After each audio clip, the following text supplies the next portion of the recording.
Assalamualaikum warahmatullahi wabarakatuh. Perkenalkan, saya Jaya Putra Siswanto dengan NIM 110213147 dengan rekan saya. Saya Rifki Al-Razak dengan NIM 11022131181. Di sini kami akan menjelaskan tentang penerapan sistem telekomunikasi pada SCADA. Nah, sebelumnya SCADA itu apa sih, Ki? Nah, SCADA itu adalah Supervisory Control and Data Acquisition atau sistem pengendalian jarak jauh, yaitu suatu sistem yang dapat dikendalikan secara otomatis dan memungkinkan pengendalian sekaligus pengawasan terhadap suatu operasi yang dapat dilakukan dari ruang pusat pengontrolan. Nah, pada SCADA juga terdapat komponen-komponen utama, yaitu yang pertama ada MTU.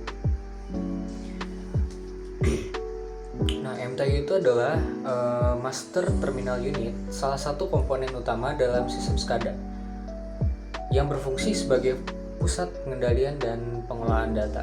Kemudian yang kedua ada RTU, yaitu Remote Terminal Unit.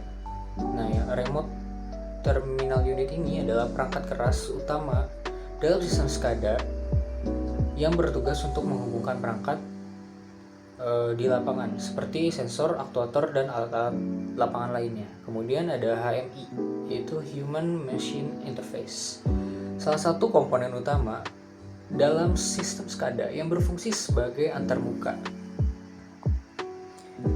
antara manusia, yaitu operator, dan mesin atau sistem yang dikendalikan.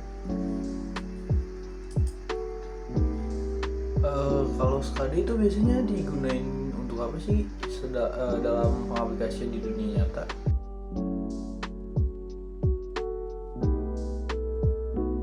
Nah, dalam pengaplikasian SCADA di dunia nyata itu, SCADA diaplikasikan dalam 4 hal, yaitu yang pertama ada dalam sistem kelistrikan. Nah, dalam sistem kelistrikan ini biasanya didistribusikan sebagai listrik kota. Nah, SCADA ini digunakan untuk memantau dan mengontrol substation yang mendistribusikan listrik ke rumah-rumah, kantor, dan fasilitas industri. Kemudian yang kedua itu ada jaringan distribusi air. Nah, pada jaringan distribusi air ini, pengelolaan sistem SCADA ini digunakan untuk perusahaan-perusahaan penyediaan air minum untuk mengelola distribusi air dari sumber ke konsumen. Lalu yang ketiga itu biasanya SCADA diaplikasikan pada sistem transportasi. Nah, sistem transportasi ini biasanya dilakukan untuk memonitor dan mengatur lalu lintas di jalan raya atau persimpangan yang padat. Nah, fungsi SCADA ini untuk mengontrol lampu lalu lintas secara real time berdasarkan data dari sensor lalu lintas yang memantau volume kendaraan untuk mencegah kemacetan. Nah, yang terakhir ini biasanya dipakai SCADA ini di aplikasi industri minyak dan gas. Nah, fungsi SCADA pada industri minyak dan gas ini adalah untuk memantau tekanan, suhu, dan aliran produksi minyak atau gas secara real time, mengontrol pompa dan katup secara otomatis untuk menjaga keseimbangan produksi. Kemudian mengirimkan peringatan jika ada masalah seperti kebocoran atau fluktuasi tekanan. Kalau untuk SCADA itu arsitekturnya apa aja sih, kayak komponen utamanya?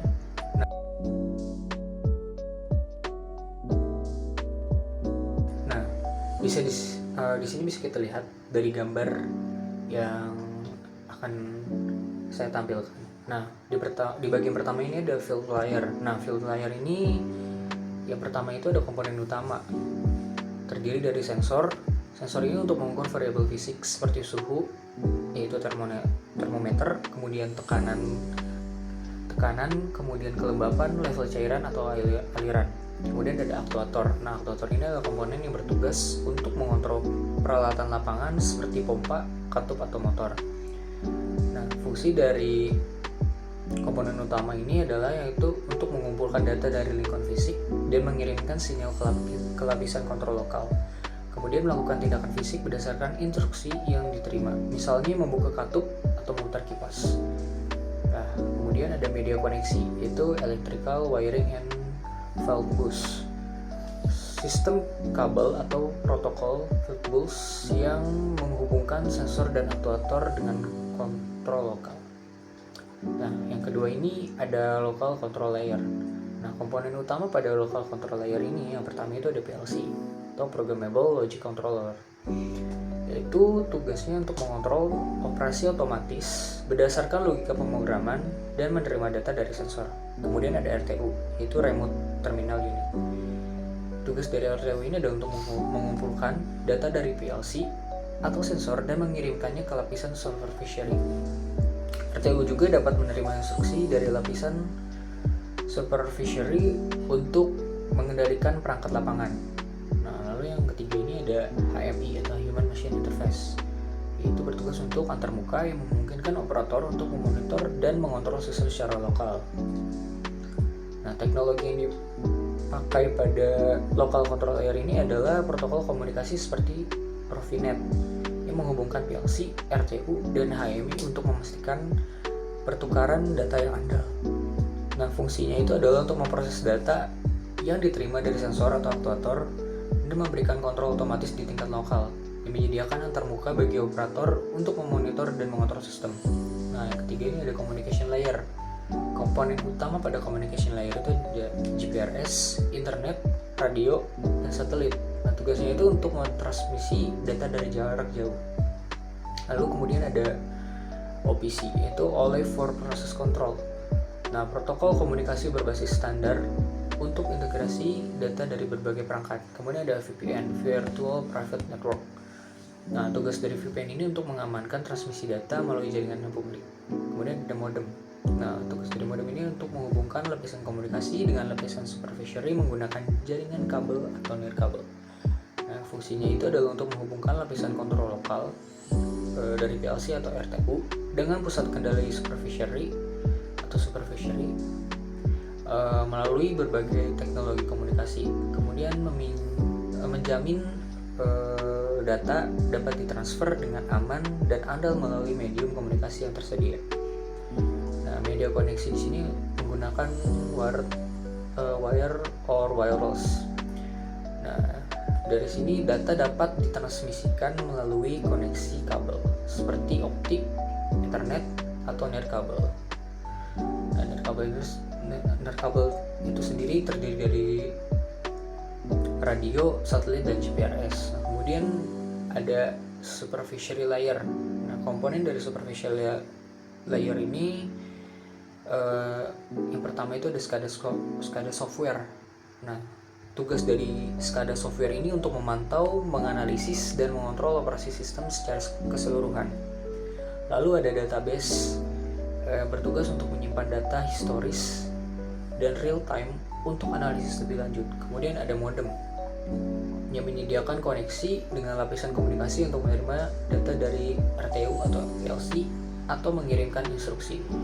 Nah, fungsinya itu untuk berperan sebagai pusat kendali yang memonitor semua data dari lapisan field melalui RTU atau PLC. Kemudian menganalisis data dan memberikan perintah kepada lapisan kontrol lokal. Nah, jadi gitu Kak tentang SCADA. Nah, berbicara soal SCADA nih ya, tadi kan kamu udah nanya ke saya apa sih SCADA dan berbagai macam tentang SCADA yang sudah saya kasih tahu ke kamu. Nah, sekarang saya pengen nanya dong ke kamu, SCADA ini ada hubungannya gak sih dengan sistem telekomunikasi?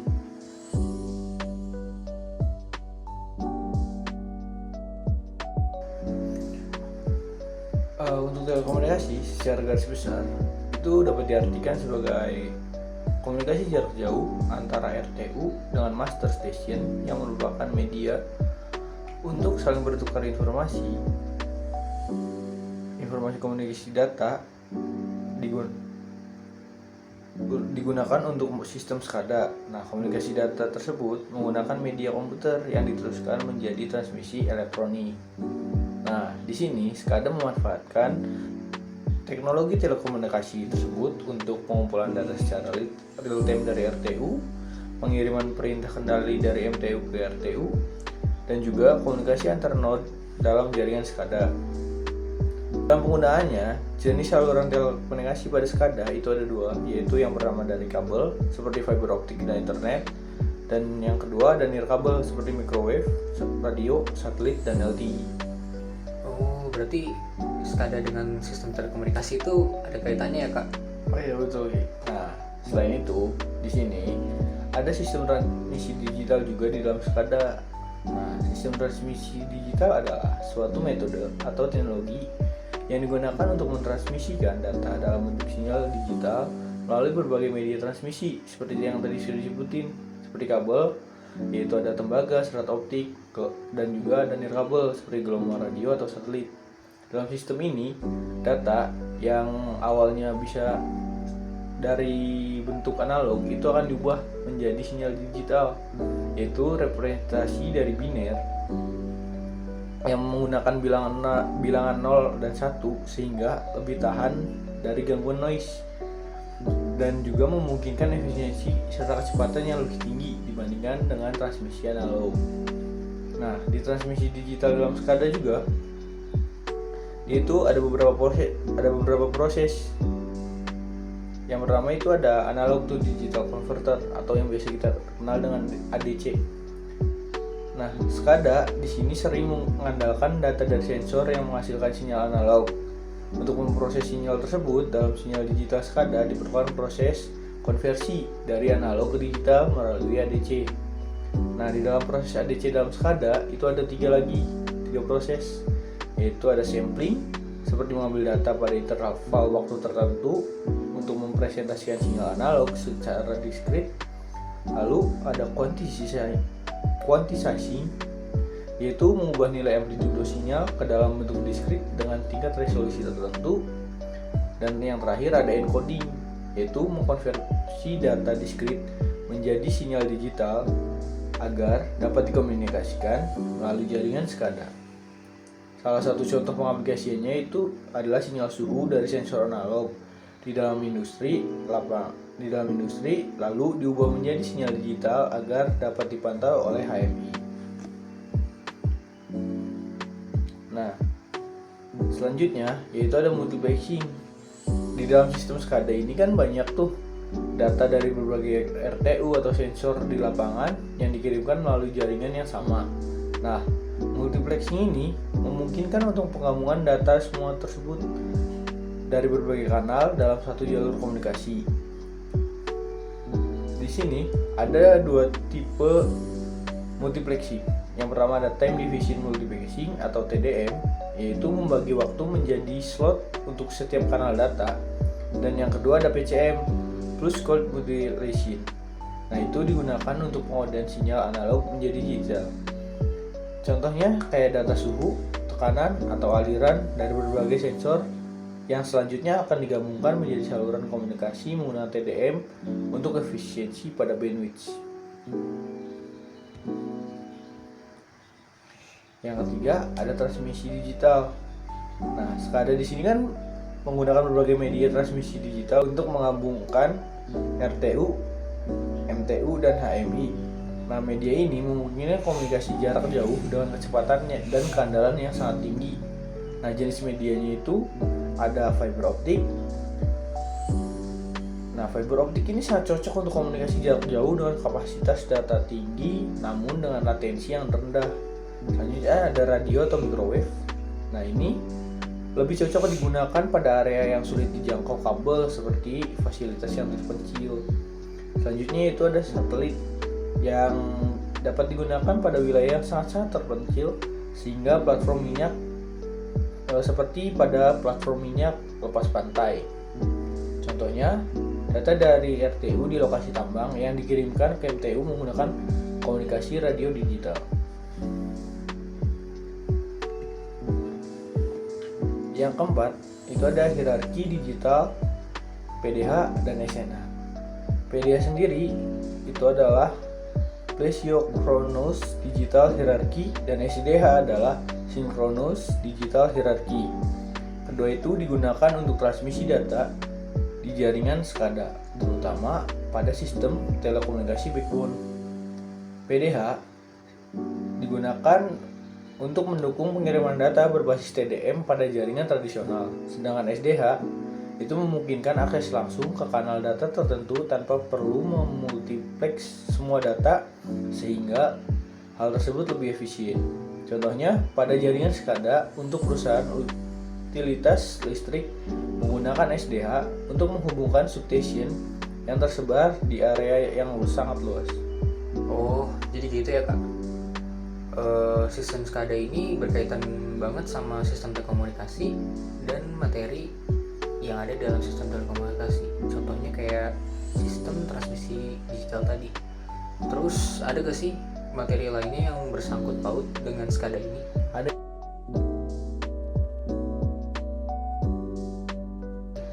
Ki. Nah, yaitu modulasi digital. Seperti yang kita ketahui, modulasi digital adalah proses pengubahan sinyal digital menjadi bentuk sinyal analog yang seperti sudah kita bahas tadi, agar dapat ditransmisikan melalui media komunikasi seperti kabel, radio, atau serat optik. Dalam modulasi digital, kan informasi yang berbentuk dalam digital seperti dalam bits 0 dan 1 itu dimodifikasi ke dalam salah satu atau lebih parameter dari sinyal pembawa seperti amplitudo, frekuensi, atau fase. Oh, jadi gitu ya kak. Ada materi lain yang bersangkutan dengan SCADA, yaitu modulasi digital. Nah, teknik-teknik apa sih di dalam modulasi digital yang bisa digunakan dalam SCADA?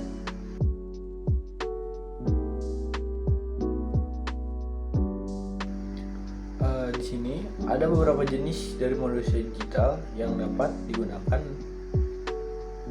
di dalam SCADA. Pertama ada ASK atau biasa kita dengar atau kita artikan sebagai amplitude shift key.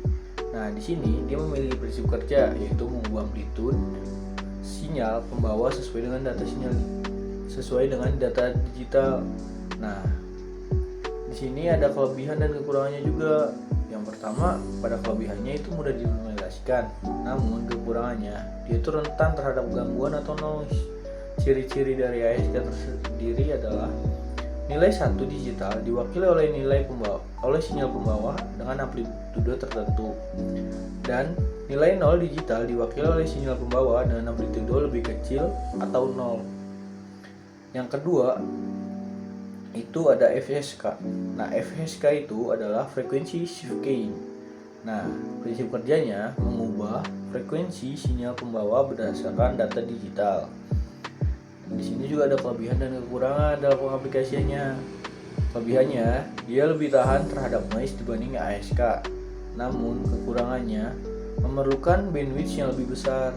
Ciri-cirinya, nilai 1 digital diwakili oleh frekuensi tinggi, sedangkan nilai 0 digital diwakili oleh frekuensi rendah. Yang ketiga, ada PSK yang biasa kita tahu juga sebagai passive key. Prinsip kerjanya mengubah fase sinyal pembawa sesuai dengan data digital. Nah, di sini passive keying ada beberapa jenis. Yang pertama ada binary PSK atau biasa kita singkat juga BPSK,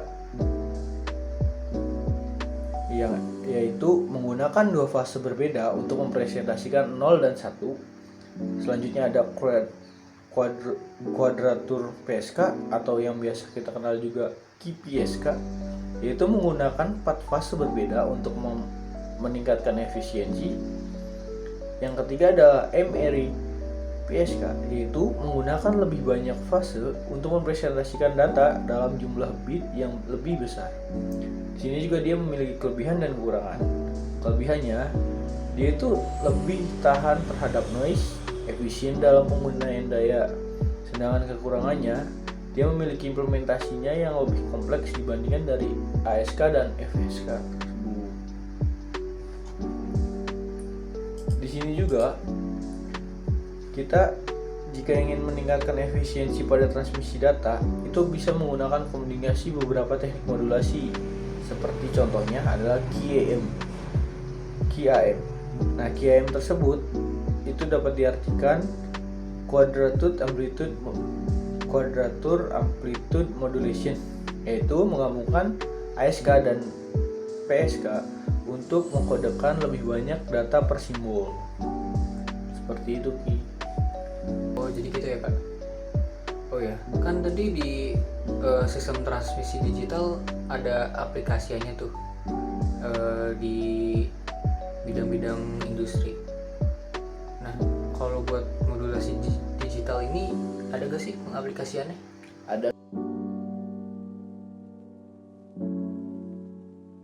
Ada Ki. Nah, di sini kita ngambil 4 contoh. Yang pertama ada pada sistem kelistrikan, kedua pada jaringan distribusi air, dan ketiga sistem transportasi, dan 4 pada industri minyak dan gas. Pada sistem kelistrikan sendiri kan ada tegangan, arus, dan status perangkat seperti pemutus sirkuit yang harus dimonitoring dan dikontrol melalui komunikasi berbasis serat optik dengan menggunakan modulasi PSK atau QAM. Nah, kedua, pada jaringan distribusi air, kan di dalam jaringan distribusi air tersebut ada pasti seperti level air, tekanan, dan aliran yang diukur oleh sensor. Lalu, data akan dikirimkan menggunakan radio dengan modulasi FSK. Nah, pada sistem transportasi, seperti pada sistem transportasi kereta api, kan akan dikontrol lalu lintas memanfaatkan modulasi digital untuk komunikasi nirkabel antara perangkat yang dikontrol. Selanjutnya, pada industri minyak dan gas, informasi tekanan, suhu, dan status peralatan di lokasi pengeboran akan dikirim melalui satelit dengan modulasi PSK.